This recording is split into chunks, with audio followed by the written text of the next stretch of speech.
Bismillahi wa bihamdih. Assalamualaikum warahmatullahi wabarakatuh.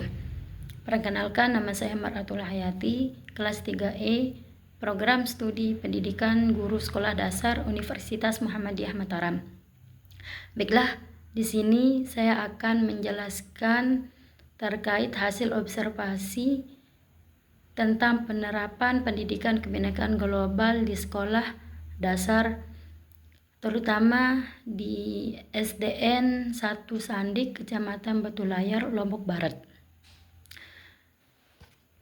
Terkait hasil observasi kemarin, saya pribadi mendapatkan banyak ilmu tentang penjelasan kebinekaan global di sekolah SD, yang dimana pendidikan kebinekaan global menyangkut F5. Kebinekaan global adalah proyek yang bertujuan untuk menanamkan kesadaran dan pemahaman siswa mengenai kekayaan budaya Indonesia yang beragam. Karena di Indonesia terdiri dari berbagai macam suku, bahasa, dan ras. Proyek ini juga bertujuan untuk mengembangkan karakter pelajar Indonesia yang toleran, kepribadian Pancasila, dan mampu beradaptasi dalam lingkungan global yang beragam. Berapa hal yang dipelajari dalam F5 kebinekaan global, diantaranya pertama, mengenal dan menghargai budaya.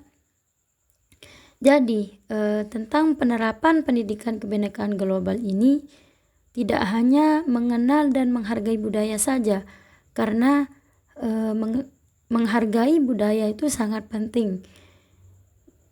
Menurut penjelasan hasil observasi kemarin, di SDN 1 Sandik siswanya itu tidak terdiri dari agama Islam saja, namun terdiri dari Hindu dan Islam, karena di SDN 1 Sandik siswanya itu berasal dari berbagai macam daerah. Ada yang dari daerah Jawa dan ada yang dari Lombok. Dan siswa SDN 1 Sandik diajarkan untuk mengenal dan menghargai budaya agar siswa SDN 1 Sandik tidak berteman dengan teman seagamanya. 2. Memahami nilai-nilai luhur dalam kebudayaan Indonesia seperti toleransi, kerjasama, dan saling menghormati perbedaan. Yang ketiga, mengeksplorasi kebinekaan global. Dan keempat, menumbuhkan rasa bangga terhadap budaya Indonesia. Jadi, kita sebagai warga negara Indonesia harus bangga dengan budaya kita sendiri. Misalkan kita mengikuti budaya yang ada di Lombok. Terkait penjelasan Ibu Yuliatun terkait budaya-budaya di Indonesia itu, kemarin beliau mencontohkan budaya yang ada di Lombok. Budaya yang ada di Lombok itu budaya nyongkolan, yang dimana mempelai wanita dan laki-laki datang ke rumah perempuan menggunakan baju adat. Terus yang kelima, mengetahui keragaman suku, adat istiadat, dan tarian tradisional di Indonesia. Jadi, Indonesia ini terdiri dari beragam suku, adat istiadat, dan masing-masing daerah mempunyai tarian tradisional. Berbeda-beda, tetapi apanya yang berbeda-beda? Agamanya, daerah, bahasa, budaya, adat, istiadat. Jadi di Indonesia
Nah,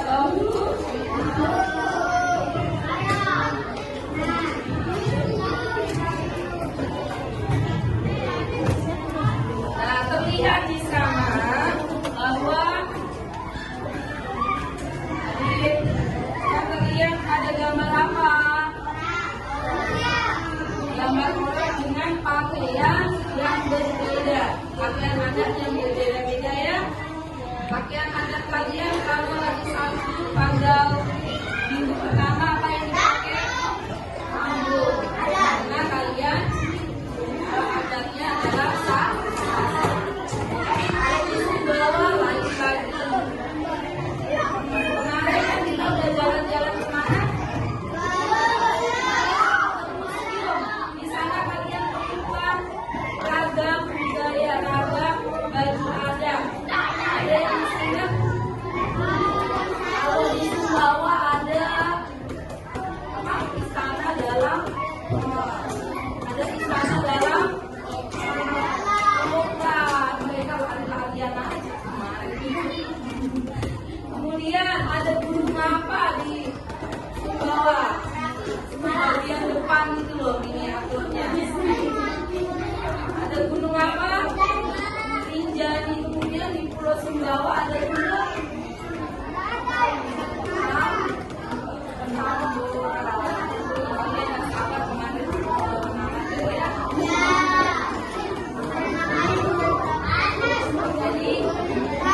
Indonesia itu nanti kita lihat dari segi letak astronomisnya.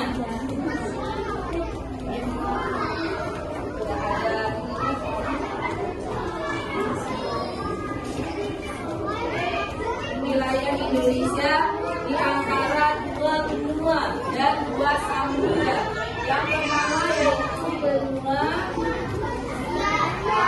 tidak memandang dari sisi agama, diskriminasi yang lainnya. Kami tetap berpartisipasi dengan melakukan menjemur, termasuk juga siswa. Jadi kami sarankan agar pendidikan global ini dapat terlaksana dengan baik di sekolah. Izin udah Ya. tentang apa saja tantangan yang Bunda hadapi dalam penerapan pendidikan pendidikan global ini dalam SPK Merdeka. Baik ya, kalau tantangan yang kami hadapi di sini, tantangan terbesarnya dalam pelaksanaan kurikulum Merdeka itu tidak semua guru mengintegrasikan tentang kebinekaan global ini ke dalam mata pelajarannya, karena mungkin mereka hanya berpusat kepada CP, capaian pembelajarannya saja. Kadang-kadang mereka juga kurang dalam mengintegrasikan ke dalam mata pelajaran, ya, tantangan terbesarnya.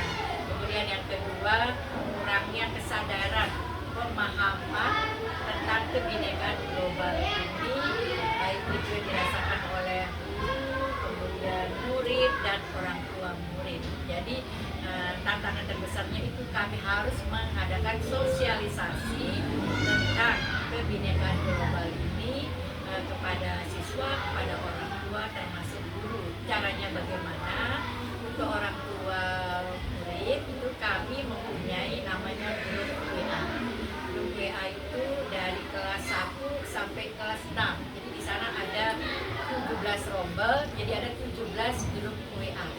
Jadi di sana kami sering mengadakan sosialisasi. Kemudian untuk siswa itu biasanya pada saat upacara, kemudian setelah senam secara berkala kami mengingatkan juga. Terus kalau di guru itu biasanya diingatkan pada saat kegiatan yang namanya komunitas belajar, Komban, karena di guru itu juga ada namanya komunitas belajar. Jadi kami sebagai guru tidak lepas juga belajar sepanjang hayat. Ya. Pendidikan kebinekaan global penting diajarkan di SD. Dan bagaimana pendidikan kebinekaan global dapat membangun sikap toleransi dan saling menghormati siswa. Baik, pendidikan global itu penting bagi anak-anak di sekolah itu, karena kan pada dasarnya pendidikan global itu akan mengajarkan tentang keberagaman baik itu agama, suku,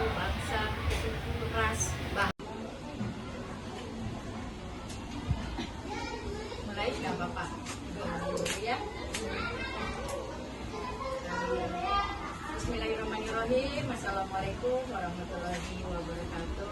Waalaikumsalam warahmatullahi wabarakatuh. Pertama-tama Ibu mengucapkan terima kasih atas kepercayaan adik-adik untuk menunjuk Ibu selaku Kepala Sekolah SDN 1 Sandik untuk melakukan wawancara kaitannya dengan kebinekaan global yang ada di sekolah. Jadi yang kedua juga ini menyangkut pada mata kuliah nanti kita akan menjawab semaksimal mungkin sesuai dengan yang telah kami laksanakan di SDN 1 Santik ini, karena SDN 1 Santik ini salah satu sekolah penerima program sekolah penggerak angkatan kedua yang ada di Kabupaten Lombok Barat. Programnya selama 3 tahun ya,